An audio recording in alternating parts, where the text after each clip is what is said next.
नमस्कार भाइयों बहनों। आज का वीडियो ये भी एक जानकारी है। और कई बार जो जानकार भी होते हैं उनके भी कई बार ऐसा होता है कि भक्ताई के अंदर फंसने के चांस हो जाते हैं।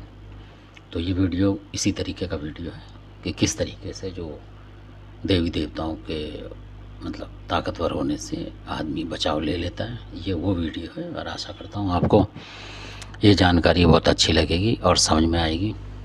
तो ये जानकारी इस तरीके से है कि कहीं पर यूपी की बात है ये। तो वहाँ पे किसी को परेशानी हो रही थी। तो जैसे आपने देखा होगा कि कुछ लोग नौकरी करने कहीं चले जाते हैं, ये इस तरीके की बात थी। तो वहाँ लोग चिढ़ गए होंगे कि भाई नौकरी ना लग जाए किसी तरीके से। तो वो युवा थे तो नौकरी के लिए गए होंगे। तो लोगों ने सोचा कि नौकरी पे ना लग जाए, तो इस तरीके से कुछ ऐसा कर दिया उनको, कुछ खिला पिला दिया, क्या कर दिया क्या नहीं। तो वो बिल्कुल परेशान हो गए तंत्र से। यानी कि उनका दिमाग इस तरीके का हो गया कि किससे भी लड़ना, किससे भी कुछ करना, इस तरीके से होता था उनके साथ। और काफ़ी दिक्कत रही उनके परिवार में, किसी को भी पीट देना, किसी को कुछ कर देना। तो इस तरीके से आप समझ लो कि इस तरीके का हो गया था उनका हिसाब। तो अब वो गांव में आ गए अपने यूपी में। और ये जो बात है ये भी आगरा से आगे की बात है, चंबल घाटी की बात है।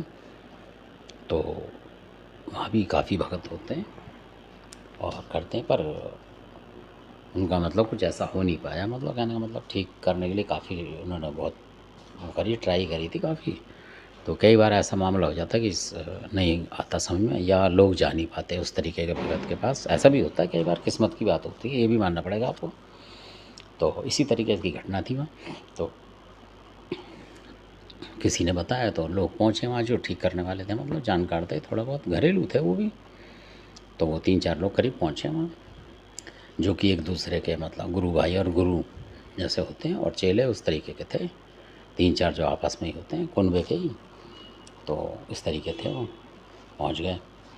तो वहाँ आपको कमाल की बात ये है कि जब वहाँ पहुँचे तो जैसे और भी गांव के लोग आ जाते हैं, कई लोग जान पहचान के। तो कुछ लोग आके वहाँ बैठ गए। तो वो देखने लगे कि भाई क्या है क्या नहीं। तो जिनकी मैं बात बता रहा हूँ वो इस तरीके से होता था कि कोई भगत आ जाए तो उठ के लड़ने लग जाता था। वो जो रोगी था, जो उसकी बात है ये, इस तरीके। तो कई भगत छोड़ के चले जाते थे कि कुछ भी मारना पीटना वो कर देता था। इस तरीके का भी था उनका। तो कई लोग काफ़ी जाते भी नहीं थे, अपने उसकी वजह से कि भाई जहाँ कोई उठ के लड़ पड़े या कुछ करे तो वहाँ जाते भी नहीं बहुत से ना, कि उनका भी सम्मान ख़राब हो जाएगा, मार्केट ख़राब हो जाएगी। तो इसलिए बहुत से वैसे नहीं जाते। तो इस तरीके से तो जो लोग पहुँचे थे वहाँ, तो जब उन्होंने अपना कुछ करा तो वो जो परेशान था, जो उनके घर वाले भी थे, तो जो परेशान था उसने एकदम से उन लोगों को बोल दिया कि आप लोग चिंता ना करें भाई, ये इतनी आप आए हो दूर से, ऐसे करके बोला। और मैं इनका कोई दादा पड़ता था, उसने नाम बता दिया। तो जो लोग गए थे उन्होंने पूछा भाई इस तरीके का आपका कोई दादा पड़दादा है? तो वाकई में था उनका कोई ऐसा दादा पड़दादा, उस तरीके का था। तो वो कहने लगे हाँ जी है दादा परदादा। तो जो बुजुर्ग थे, जैसे उनकी घरवाली और भी थे और उनकी माँ वगैरह बुजुर्ग थी, तो उन्होंने बता दी हाँ जी इस तरीके के परदादा थे, जो ये बता रहे हैं इस तरीका है, क्या पता वही हो, उन्हें भी क्या पता। तो उन्होंने बोला जब जो भगत होते हैं आमतौर पर ये होगा, अगर किसी का रहपा आ जाएगा, ये बड़ी सुनने वाली बात है, तो वो शांत हो जाते हैं भगत। फिर वो कहते हैं रहपा आ गया इनके घर का, ये वो संभाल लेगा काम को और करते चलो। तो ऐसी ऐसी घटना थी।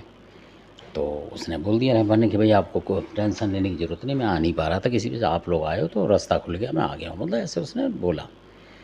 तो उनको भी लगा जो गए थे कि यार तो चमत्कार की बात है, हमारे जाने से रास्ता खुल गया इसका, नहीं तो फंसा पड़ा होगा कहीं। तो वो भी मान गए, जो और गाँव के लोग बैठे थे, 10-5 लोग थे उस खेल में।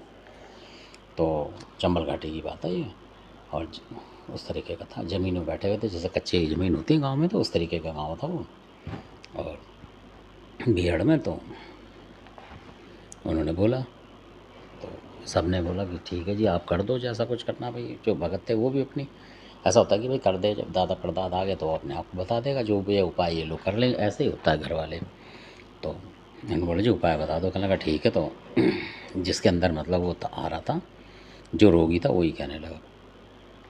तो वहाँ जैसे दिया विया भी धर रखा था उस तरीके का। तो कुछ लोग ये सोच रहे थे कि भाई कि हो सकता है कि उनके घर बुलाकी था वो बिगड़ रहा हो इस तरीके से। तो जो गए थे बुलाकी वाले ही थे, जानकार थे, तो उन्होंने ताड़ लिया कि बुलाकी नहीं है, ये कुछ और है इस तरीके से। फिर जब उनके दादा परदादा ने बोला तो उन्होंने मान गए कि भाई हो सकता है दादा परदादा कोई गुस्सा हो गया, किसी को कमी रह गई हो, तो इस तरीके की बात थी। तो उन्होंने बोला ठीक है जी। तो कहने लगा जो उनका जो दादा परदादा, तो कहने लगा जी मेरे को कुछ मतलब वो दो, कुछ खाने पीने को। तो कहने लगे जी खाने पीने को भी देंगे आपको, ये बनाएंगे वो बनाएंगे, थान मकान इस तरीके से शांति सब ये सारा बोला उन्होंने। तो उसने बोला कि ठीक है तो मैं एक काम करता हूँ, इस घर को सुधार देता हूँ। तो मतलब सुधार देता हूँ उसने बोला, जो रोगी था उसने बोला कि मैं घर को सुधार देता हूँ, मैं दादा हूँ इनका, परदादा मतलब जो भी था, मैं सुधार देता हूँ, ऐसा करो। तो वहाँ उन्होंने बर्तनों जैसे होते हैं कटोरी वगैरह, उनमें वो जायफल वगैरह नींबू वगैरह रख रखे थे। तो उन्होंने बोला तो ऐसा अग्यारी जल रही थी वहाँ, तो पूजा की जो होते हैं हवन टाइप का हो रखा था, जल रही थी अग्नि। तो उसने बोला जो आ रहा था उन कि भाई मैं इनके घर का हूँ और मैं इसमें क्या नाम नींबू दे दो मेरे को और मैं नींबू चढ़ाता हूँ, ऐसे करके उसने बोला। और उन लोगों की समझ में नहीं आया। तो कुछ लोग ऐसे भी होते हैं जैसे गाँव के बेचारे, उन्होंने कहा दादा परदादा हमारा दे दो। तो उसने नींबू ले लिया, एक हाथ में नींबू ले लिया, फिर चक्कू मांगने लगा, वो चक्कू रखा है। तो लोगों ने कहा भाई दादा परदादा है, चक्कू से कुछ करेगा अपना पूजा पाठ, या हो सकता है नींबू ही चढ़ा दे। मतलब भाई उन्हें तो ये मतलब था कि भाई इनका बहुत ज़्यादा परेशान हो रहा है लड़का, बहुत ज़्यादा, तो हो जाए सही। भाई सभी सोचते हैं कि अगर दादा परदादा का आशीर्वाद है तो बिल्कुल सही हो जाकर। रहपा उसमें घुसता नहीं है कोई जल्दी, आप भी मानना पड़े, किसी घर का रहपा आ जाए किसी के अंदर तो आप उसमें हाथ नहीं डालेगा कोई, ये भी बात है पक्की। अधिकतर तो ये जो देसी भगत है घरेलू, ये इसी तरीके की बात है ज़्यादातर, आप वो भी मानेंगे इस बात को। तो वहाँ जो खेल बन रहा था तो जिनकी मैं बता रहा हूँ कि जो सब्दी थे, और लोग उनको जो भी इनका नाम जिनको पता है वो जानते हैं उनके बारे में, हालांकि अब है नहीं, वो काफ़ी उम्रदार थे। तो वो इस तरीके थे, सब्दी सब जानते थे कि हाँ ये अलग कलाकार हैं, उनके पास अलग कला थी। तो वो बैठे हुए थे, तो उनके जो चेले थे वहाँ पे, जो जिनको उन्होंने एक को सिखाया था, वो ज़्यादा को सिखाते नहीं थे, इन चक्रों में नहीं पड़ते थे, किसी अपने आदमी को सिखा देते थे। तो जिसको सिखाया था उस पर गुस्सा हो गया वो अचानक, कहने लगा भाई देखो तो सही, क्योंकि वो उनके ऊपर देवता आते थे, जो उनका चेला था उनके ऊपर आ जाते थे। तो उसने बोला भाई यार ये भी देख तू अपने तरीके से, कि ये भी उनके मुँह से निकला अचानक कि यार ये इनका दादा परदादा ही है या कोई और है, और कहीं ये पागल तो नहीं बना रहा। इस तरीके से उन्होंने उसके दिमाग में डाला, लड़के के जो बैठे हुए थे उनके चेले थे, वो तो मानना पड़ेगा। तो वो कहने लगा हाँ, तो वो भी कहने लगे बाकी के लोग कि जी क्यों परेशान कर रहे हो आप, किसी चीज़ को बुलवा रहे हो बेकार, जब वो दादा पूजा पाठ कर रहा है तो कर लेने दो उसे, सही हो जाएगा, है ना। फिर बेकार की बात है कहीं वो चिढ़ जाए कुछ हो जाए, इतने मौके में तो आया है वो दादा परदादा सही करने के लिए जो भी है। तो अब यकीन नहीं मानो, जैसे ही उसने नींबू पकड़ा हाथ में उस रोगी ने, और जो वो जो बैठे हुए थे सब्दी थे, उनके जो चेले बैठे हुए थे, क्योंकि वो जो सब्दी थे वो खेलते नहीं थे ज़्यादातर, बहुत कम, तो अपने किसी को रखते थे वो साथ में, तारबूजा देखने वाले अलग होते थे उनके और इस तरीके के अलग। तो जैसे ही हुआ तो अचानक उन पे देखो कमाल की बात कि उन पे जो चेले थे उनके ऊपर कोई देवता आ गया। तो वो एकदम चौंक गए सारे के सारे, देवता कौन सा आ गया। तो देवता जो आया वो था सोरो का खाईस, उन्होंने सोरोबद्रिया का जयकारा लगाते ही बोल दिया उस लड़के ने, जबकि वो उस टाइम बहुत मतलब शुरुआत थी उसकी उस दौरान की बात है ये। तो उन्होंने हाँ महाराज ये क्या बात है। तब उन्होंने बोला, बोलो तुम जितने बैठे हो, अगर इसने नींबू काट दिया, ये भी वास्तविक बात है, चंबल घाटी में आप जाएंगे आगरा से आगे और पूछेंगे कभी किसी को, और कोई मिल गया उस तरीके बता देगा आपको कि हाँ यहाँ इस तरीके का हुआ था। जो लोग, क्योंकि गांव के तो 10-20 लोग बैठे होते हैं, तो वो मान गए थे कि हाँ यार ये बंदे जो हैं अलग तरीके के हैं, मतलब नहीं तो बंदा चूक जाता है। तो सुरोखा इसने एकदम से खेलते खेलते ही बोल दिया कि इस अगर इसने नींबू काट दिया तो तुम जितने भी भगत बैठे हो सबका नुकसान हो जाएगा, यानी किसी घर पे कोई नुकसान होगा, किसी को आप सारे बैठे बैठे भी मतलब ऊपर जा सकते हो, यानी कि अब आपको मतलब ये अगर इसने चक्कू से नींबू काटा तो यानी कि ये नींबू की बलि नहीं ले रहा, आप लोगों की ले जाएगा, ये वो खतरनाक चीज़ बैठी हुई है। उन्होंने बोला सोरो का इसने। कि तुम इसको झपटो, ऐसे करके बोला। तो वो सारे के सारे जितने ही भगत बैठे हुए थे, क्योंकि उन्होंने बोल दिया सूर्यकाइस ने कि आप सबकी बलि ले लेगा, ये इसीलिए काट रहा है, और ये मैं बताऊंगा बाद में है क्या चीज़, अभी खुलतम नहीं कर रहा हूँ। और नींबू चढ़ा लो इसके हाथ से, एकदम बोला सूर्यकाइस ने उस लड़के के आके कि ये वो नहीं है जो आप समझ रहे हो, जो दादा परदादा। तो आप यकीन नहीं मानोगे कि 2-4 तो लोग गाँव के तो आदमी ताकतवर होते हैं लड़के, ज़बरदस्त, वो 2 उनके हाथ पे चुभड़ गए, 2 और 2-3 तब भी उसका हाथ मतलब चक्कू और नींबू के आसपास आ रहा था। ये कमाल की बात थी, इतनी भारी शक्ति थी उस मतलब जो रोगी था उसके अंदर, कि वो रुक ही नहीं पा रहा था। 3-3 जो अच्छे खासे तगड़े लोग थे, मतलब मुस्टंडे कह लो आप, उस तरीके के भी खींच रहे तो खींच नहीं रहा वो, मतलब हाथ हटा नहीं पा रहा। तो फिर जो और बैठे हुए थे, जिनकी मैं बता रहा हूँ सब्जी थी, उनके दिमाग में आ गए कि ये खींचातान जो कर रहे हैं फिर भी आ रहा है उसका हाथ पास में।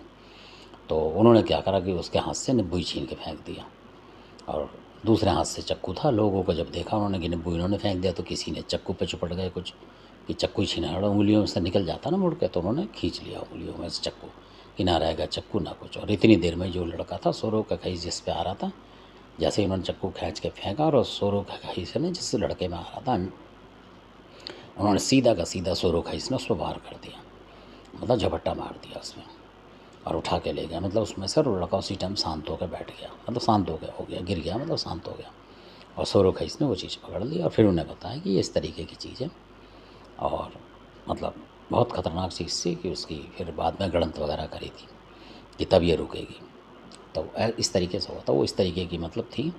आप उसको मतलब शमशानिक चीज़ मान लो, मरकट की चीज़ मान लो, इस तरीके की थी वो। तो उसका नाम भी था कुछ।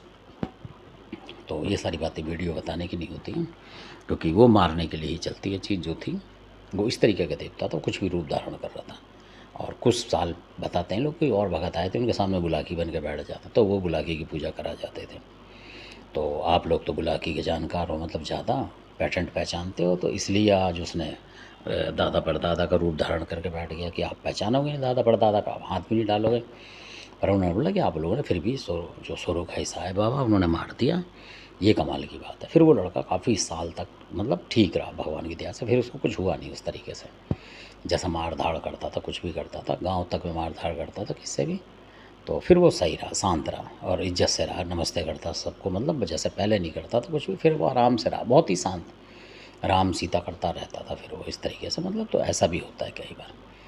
तो कई जगह ऐसे ऐसे मतलब मिल जाते हैं प्रेत मान लो, कोई हवा मान लो, कि वो भक्तों का भी नुकसान कर जाती हैं अगर भगत उसमें कच्चा पड़ जाए तो, और जानकार ना हो, और वो भरोसा कर जाए। क्योंकि जो लोग आके बोल रहा है आप उसकी मानोगे तो फिर आप कुछ नहीं कर सकते हो। कई बार जो होती हैं दूसरी चीज़ आके बैठ जाती हैं उसमें। तो और भगत जो कहते हैं कि जो उसने कह दिया, भगत मान जाते हैं, उसको पुजवा के चले जाते हैं, चाहे वो उसका दादा परदादा हो ना हो। इसी तरीके के केस जो हो रहे हैं आजकल ज़्यादा हो रहे हैं, क्योंकि भगत भी अपनी जान छुड़ा रहे थे, वहाँ भी जान छुड़ा रहे थे लोग कि यार इनका दादा परदादा, अब हमें क्या करना, छोड़ो। क्योंकि हैस्तान तो करेंगे नहीं किसी के पवन के ऊपर, मतलब घर का जो पवन है उस पर तो कोई हैस्तान करता नहीं। पर वो कुदरती उन्होंने जब बोला, उनको दिमाग में आई गुरु जी के, तो उन्होंने बोला कि भाई अपने चेले से कि भाई देख यार कुछ है। तो इतने में जब उन्होंने बोला, तो हो सकता है कि सोरोखाइस ने उनकी पुकार सुनी हो, और उनके फेवरेट देवता थे सोरोखाइस जो थे। तो एकदम से सोरोखाइस ने आ गए उनको बचाने के लिए, एकदम से ही आए। तो ये है सोरो के खाइस की जो लीला है, चमत्कार जिसको कहते हैं, और चमत्कार को नमस्कार है। सोरो का खईस कभी नहीं देखता कि कौन सी चीज़ क्या है, कौन सी क्या है, कि किसके साथ है, वो हटा के ही जाते हैं। ऐसा भी है सोरो खईस का। तो जो जानते हैं सोरो खईस को, वो मानते हैं वास्तव में कि हाँ ये अलग शक्ति है, और बहुत ही उग्र शक्ति है और भयंकर शक्ति है सोरो खईस। मतलब उसके आगे कोई चीज़ टिकती नहीं है। हमने आज तक कोई चीज़ उसके आगे टिकती नहीं देखी सोरो का खईस के आगे। धन्यवाद, आपने वीडियो देखा, आशा करता हूँ इससे जानकारी मिले, और ये भी बिल्कुल सत्य घटना है। और चंबल साइड में काफ़ी लोग जानते हैं इस घटना को, जिस गांव में था उसमें सब जानते हैं कि हाँ यहाँ ऐसा हुआ था। मतलब इस तरीके का आए थे लोग और इस तरीके से हुआ था। तो धन्यवाद, आपने वीडियो देखा, अच्छा लगे सब्सक्राइब करें, शेयर करें, लाइक करें। धन्यवाद, आपने वीडियो देखा इसके लिए, धन्यवाद।